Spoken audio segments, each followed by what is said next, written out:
A primeira turma do Supremo Tribunal Federal encerrou a fase de interrogatório do tal núcleo 1, núcleo central, núcleo crucial, sei lá que nome tem, do processo que apura a suposta tentativa de golpe de Estado. E eu estou chamando de suposta tentativa de golpe de Estado porque cabe ao Supremo Tribunal Federal saber agora se com as provas reunidas, com os depoimentos reunidos, tem material, tem materialidade para dizer houve condenados, não houve absolvidos. 8 acusados nessa etapa, 8 réus, o presidente Jair Bolsonaro, o ex-presidente, 4 ex-ministros de Estado dele, um da Justiça, o Anderson Torres, o do Gabinete de Segurança Institucional, Augusto Heleno, que aliás viveu ontem falou uma coisa esquisita, quase dizendo, não havia ambiente para dar golpe. Ele e o advogado dele, que também já havia marcado presença, né?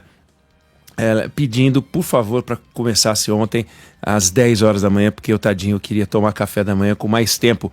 2 ministros da Defesa, o Paulo Sérgio Nogueira e o Walter Braga, além do ex-ajudante de ordens, Mauro Cid, que também é delator, e o ex-diretor da Agência Brasileira de Inteligência, a ABIN, o Alexandre Ramagem, e o ex-comandante da Marinha, Almir Garnier. 5 nomes, 5 nomões, nomes importantes.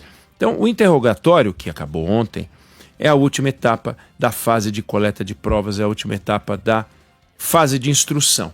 Eu estou falando isso para a gente poder conhecer agora o que vem por aí. Quais são as próximas etapas e uma curiosidade desse processo. Próximas etapas. Próxima etapa. Acusação e defesa tem agora 5 dias a contar de ontem, portanto até domingo, prazo para pedir diligências. Então, precisa ouvir mais alguém que não foi ouvido. Precisa fazer uma perícia de determinado documento. Olha, tem um material aí que vocês não avaliaram. Vamos colocar para dentro do processo?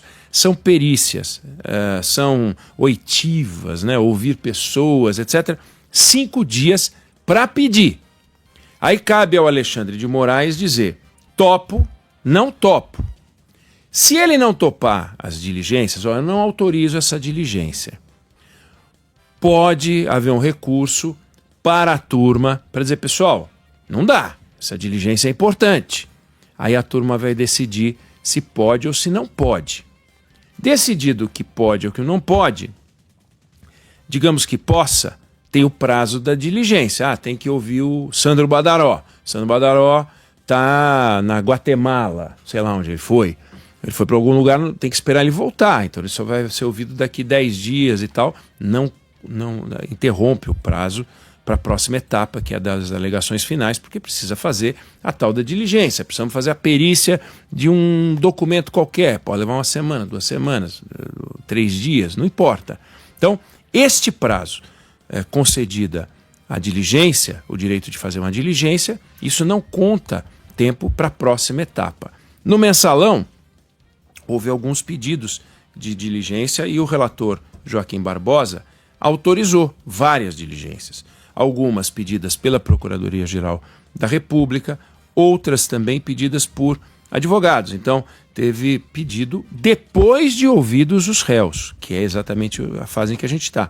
Na fase do Petrolão, também aconteceu isso. Diligências autorizadas pelo Supremo para esclarecer fatos, depoimentos adicionais, pode acontecer.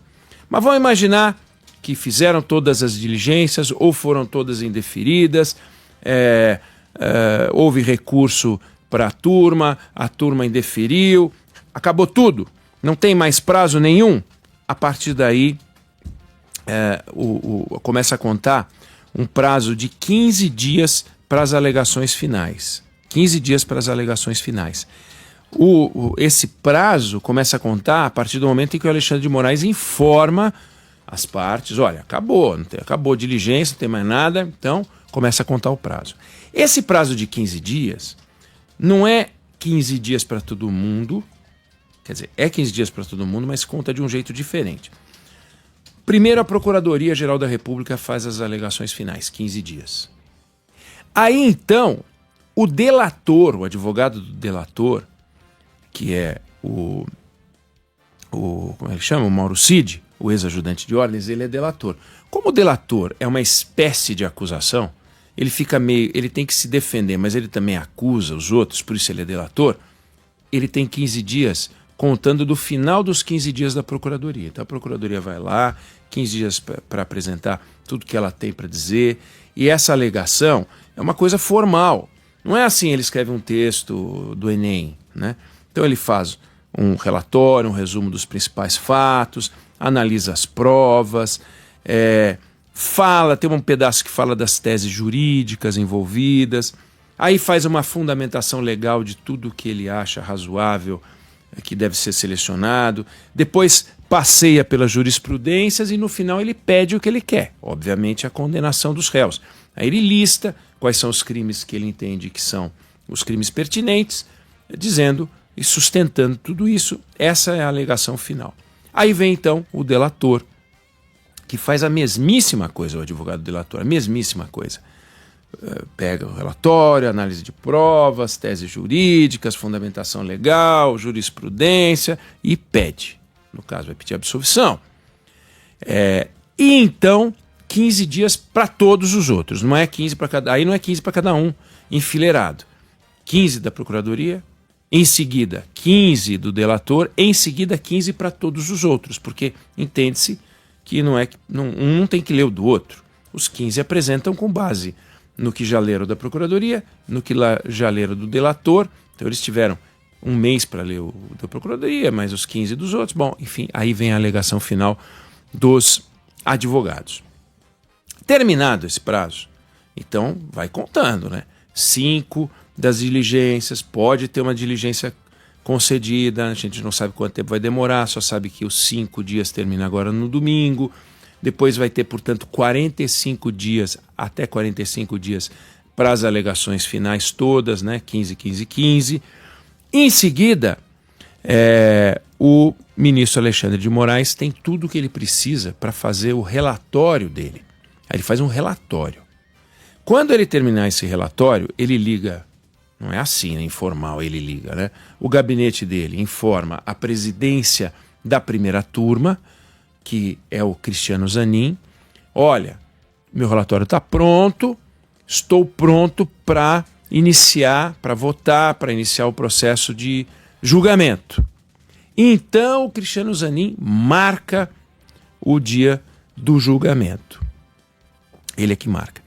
Isso se for até setembro, porque o presidente da turma muda todo ano, ao contrário do presidente do Supremo, que muda a cada 2 anos. Muda todo ano. O Zanin entrou em setembro do ano passado e ele fica até setembro desse ano. Se isso tudo que eu falei acontecer antes de setembro desse ano, que é provável, o Cristiano Zanin vai marcar a sessão. Mas em setembro troca o presidente. Sai Cristiano Zanin e entra Carmen Lúcia. Então a Carmen Lúcia será a presidente a partir de setembro. Tudo que acontecer a partir de setembro, presidida a turma pela Carmen Lúcia. Então, Cristiano Zanin ou Carmen Lúcia, provavelmente Cristiano Zanin, marca a sessão. O que acontece nesse dia da sessão? O Alexandre de Moraes, ele vai ler o relatório dele, todo o relatório dele. Termina de ler, começa a fase de sustentação oral. Então, primeiro passa a palavra para a Procuradoria-Geral da República, que tem 1 hora para falar. 1 hora. E fala ali, sustenta o que entender que deve sustentar. Obviamente com base nas suas alegações finais e uma outra coisa que queira acrescentar. Tem 1 hora para falar. Em seguida, fala o advogado do delator, também por 1 hora. E depois, os advogados têm 1 hora. Então é um negócio longo. Você tem procurador e 9 vozes falando, são 10 vozes falando, são 10 horas de sustentação oral. E daí, então, começa a sessão de votação. Aí começa a votação. Todos falaram? Todo mundo falou? Sustentação oral para todo mundo, começa a votação. O primeiro a votar é o relator. Depois vem o Flávio Dino, o Luiz Fux. Se não tiver trocado a presidência, a Carmen Lúcia e o Cristiano Zanin por último, que é o presidente da turma. Se já tiver trocado a presidência, a Carmen Lúcia vota por último e o Zanin vota antes dela. Aí nesse caso fica Moraes, Flávio Dino, Fux, Cristiano Zanin e Carmen Lúcia. Ou o contrário, se não tiver trocado. Terminaram de votar, teve condenação, aí se discute a dosimetria da pena. né, das penas dos vários crimes dos vários réus. Se, no entanto, tiver absolvição, o processo é arquivado, acabou. Concluiu a votação. Aí o Supremo tem 60 dias para publicar o acórdão. Não deve sair em 60 dias, deve sair em 2 semanas, mas tem até 60 dias para publicar. Se algum voto ficar confuso, olha, tem uma omissão, tem uma contradição, tem um negócio meio atrapalhado que prejudica o meu cliente, o advogado tem 5 dias para pedir o que se chama embargo de declaração, para esclarecer essa confusão. Não é discussão de mérito, é para esclarecer uma eventual confusão. Se um dos réus tiver 2 votos pela absolvição em qualquer crime, porque não é um crime só que nós estamos falando, em qualquer um dos crimes, aí cabe o chamado embargo infringente. Embargo infringente parece que é negócio de limpar dente, ou então limpar... Embargo infringente. Aí são 10 dias, publicado o acórdão, para pedir ao plenário do Supremo Tribunal Federal, aí sim, aí plenário do Supremo Tribunal Federal, que rediscuta aquilo. Por quê? São 5 pessoas ali, teve 3-2, 3-2 dá direito a um novo julgamento, né? Um embargo infringente vai para o plenário, onde os 11 votam, dos quais 5 já votaram, podem até mudar de voto, não tem problema nenhum. E aí ele pode eventualmente conseguir uma absolvição no plenário, né? Lembrando que o ex-presidente Jair Bolsonaro é acusado pela Procuradoria hoje de 5 crimes, além de liderança de organização criminosa, tentativa de abolição violenta do Estado Democrático de Direito, tentativa de golpe de Estado, dano por grave ameaça ao patrimônio da União, deterioração do patrimônio tombado e por aí vai. Se somar tudo, pode dar mais de 40 anos de condenação máxima. Esses são os fatos. Então esse é o que vai acontecer. Tem um monte de coisa para acontecer, portanto, né? Mas aí vem a tal da curiosidade a que me referi. Qual é a curiosidade? No dia do julgamento, aí sim, no dia do julgamento mesmo, os ministros do Supremo Tribunal Federal, os 5 ministros do Supremo Tribunal Federal, eles estão com os votos prontos. Porque quando o ministro Alexandre de Moraes diz que está pronto para votar, e o Cristiano Zanin, ou futuramente a Carmen Lúcia, provavelmente o Zanin, marca a sessão, quando ele diz estou pronto para votar, ele registra o relatório dele no sistema do Supremo Tribunal Federal. E todos os ministros têm acesso ao relatório dele. Todas as alegações finais, aliás, como todas as peças do processo. E eles se preparam e escrevem o seu voto, com a ajuda de auxiliares, muitos deles com a ajuda de auxiliares e eles só dão umas orientações, outros escrevem mais, aí é do estilo de cada um. Mas eles chegam para a sessão com o voto escrito. E essa é uma característica do sistema no Brasil que é curioso. Você imagina, você é um advogado, vai fazer uma sustentação oral e aquele que vai te julgar já tem o voto pronto. É assim que funciona. Ele já tem o voto pronto. Então os advogados vão fazer a sustentação oral para 5 juízes que já têm um voto dentro do envelope ali. Não tem mais envelope, mas dentro do envelope. O que os advogados esperam nessa hora? Eles esperam que, em função da sustentação oral, um dos advogados, um dos juízes, um dos ministros do Supremo Tribunal Federal, possa pedir vistas. Vou fazer um pedido de vistas. Porque, diante dessa ou daquela sustentação oral, surgiu uma dúvida para mim. Então eu peço vistas. É que isso pode acontecer. Então não adianta você pegar o calendário e fazer muita continha. Por isso que dizem, o julgamento deve terminar no 2º semestre, mas quando? Agosto, setembro? Se não houver nenhuma diligência, no 1º de agosto fica livre para o Alexandre de Moraes poder preparar o relatório dele. Mas não se sabe. Então, alguém pode pedir vistas. E essa é a esperança dos advogados. O que acontece pode acontecer nesse momento? Nesse momento pode acontecer troca de advogados. Não é uma coisa incomum alguém trocar um desses advogados. Está lá por um advogado que eventualmente seja mais reconhecido como um bom orador. Alguém que possa, de alguma maneira, influenciar os juízes com uma oratória, recorrendo a uma jurisprudência, uma maneira de olhar para os fatos diferente, especial. Existem ótimos tribunos no Brasil. E, eventualmente, um dos réus pode entender que deve trocar porque não está satisfeito com o advogado que está com ele, e aí chama mais alguém para, na hora da sustentação oral, ter um recurso porque é a última alternativa que ele tem. E nessa hora, esse advogado pode eventualmente conseguir um pedido de vistas que pode favorecer todos os réus ou só o seu próprio cliente. Nessa hora, se houver um pedido de vistas, para tudo, e o ministro que pediu vistas pode mudar de opinião. Então, digamos que você tenha um quadro em que está 4-1, com os votos escritos antes da sustentação oral. E um daqueles que votou contra o réu se impressiona com o que disse o advogado e fica 3-2. Olha a alternativa, pode pintar a oportunidade de buscar um embargo infringente e levar para o plenário, para onde ele já vai com 3-2. Digamos que ele conte ali com a generosidade ou com a compreensão favorável de mais 4 ministros do Supremo e ele consegue a absolvição naquele crime.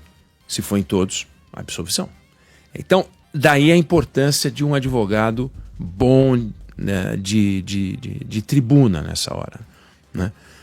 Muitos réus podem entender que estão satisfeitos com o seu advogado, não vão fazer troca nenhuma, mas não é incomum que isso possa acontecer. A curiosidade a quem me referi é essa situação em que o advogado fala, sabendo que ele está falando para juízes que já votaram. Na Suprema Corte Americana, os juízes só votam depois. Eles ouvem as partes e depois que eles ouvem as partes, eles se retiram para daí então discutirem o caminho que vão seguir. Ficam numa sala isolada, não entra ninguém. E lá, isoladamente, eles se retiram. Eles se reúnem e discutem como eles vão votar. Percebe a diferença? Aqui não. Aqui é tudo aberto. Entendem os ministros do Supremo que aqui é mais transparente. Não vejo nenhuma transparência nisso. É só aberto. É de uma outra forma de fazer. O processo diferente. Tem muita diferença. Aliás, né, no sistema americano, por exemplo, o réu tem direito ao silêncio como aqui. Mas se lá ele falar, ele assume o compromisso de falar a verdade. E se não falar a verdade, é crime de perjúrio. Aqui, ele não precisa falar, mas se falar, ele não tem que assumir o compromisso de falar a verdade. O Alexandre de Moraes observou isso todas as vezes antes do interrogatório dos réus. Enfim, essa curiosidade, esse é o cenário que eu queria compartilhar com vocês. Nem cabe eu dizer essa é a opinião que eu tenho sobre o assunto, porque não se trata de nenhuma opinião. Eu estou fazendo uma descrição. A única opinião que eu estou compartilhando aqui é essa curiosidade, né? Você não acha curioso? O advogado vai falar para um grupo de ministros que já sabe como vai votar. Pode mudar, pode ter pedido de vistas, pode produzir um embargo infringente, pode até produzir uma absolvição. Imagina num cenário em que está meio ali, em que está 2-2, um está meio em dúvida e pode virar em favor do réu. Esse é o cenário desse caso, que é um caso impressionante e que nós vamos acompanhar daqui para frente.